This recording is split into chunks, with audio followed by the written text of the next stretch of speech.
Assalamualaikum warahmatullahi wabarakatuh. Perkenalkan, nama saya Iqbal Sabanda Lubis, MPN 71240915018. Ini saya akan menjelaskan tentang RAM. RAM sendiri merupakan singkatan dari Random Access Memory, yang artinya memori dengan akses acak. Maksudnya adalah prosesor dapat mengakses data di RAM baik posisi manapun dengan kecepatan yang sama tanpa harus membaca secara berurutan seperti pada hard disk. Secara sederhana, RAM berfungsi sebagai tempat penyimpanan sementara untuk data dan instruksi yang sedang digunakan oleh prosesor. Misalnya ketika kita membuka aplikasi, mengetik dokumen, atau bermain game, semua data yang sedang aktif disimpan di RAM agar dapat diakses dengan cepat. Karena itu, semakin besar kapasitas RAM, maka semakin banyak program yang bisa dijalankan secara bersamaan tanpa membuat komputer menjadi lambat. Karakteristik RAM. Selanjutnya kali kita bahas karakteristik dari RAM. Yang pertama, RAM bersifat volatil, yang artinya data di dalamnya akan hilang ketika komputer dimatikan.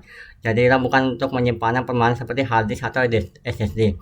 Kedua, RAM memiliki kecepatan akses yang sangat tinggi. Prosesor dapat mengambil dan menulis data di RAM jauh lebih cepat dibandingkan dari penyimpanan lainnya. Ketiga, RAM bekerja sangat erat dengan CPU, karena semua proses sementara dilakukan di antara kedua komponen ini. Selain itu, kapasitas dan jenis RAM sangat mempengaruhi performa komputer.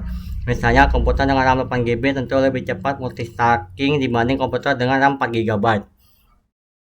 3. Metode dan jenis RAM. Selanjutnya, mari kita bahas metode atau jenis RAM yang umum digunakan secara umum. Ada dua jenis utama RAM, yaitu DRAM dan VRAM.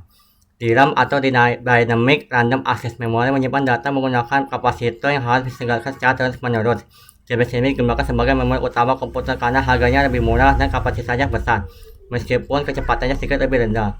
Kedua, VRAM, Static Random Access Memory, tidak perlu proses penjagaan data sehingga lebih cepat dan efisien, namun harganya jauh lebih mahal dan biasanya digunakan sebagai cache memori dalam prosesor.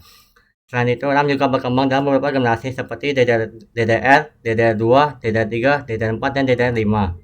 Setiap generasi membuat peningkatan kecepatan transfer data, efisiensi energi, dan kapasitas yang lebih besar. Sebagai contoh, DDR4 digunakan pada komputer modern dengan performa tinggi, sedangkan DDR5 ada versi sebuah kecepatan hingga 2 kali lipat dari DDR4. Sebagai kesimpulan, RAM adalah komponen penting yang berperan besar dalam menentukan kecepatan dan kinerja komputer. Tanpa RAM yang memadai, komputer akan sering mengalami lag atau lambat saat menjalankan banyak aplikasi sekaligus. Dengan memahami pengertian, karakteristik, dan jenis-jenis RAM, kita dapat memilih perangkat yang sesuai dengan kebutuhan baik untuk bekerja, belajar, maupun bermain game. Sekian dari saya. Assalamualaikum warahmatullahi wabarakatuh.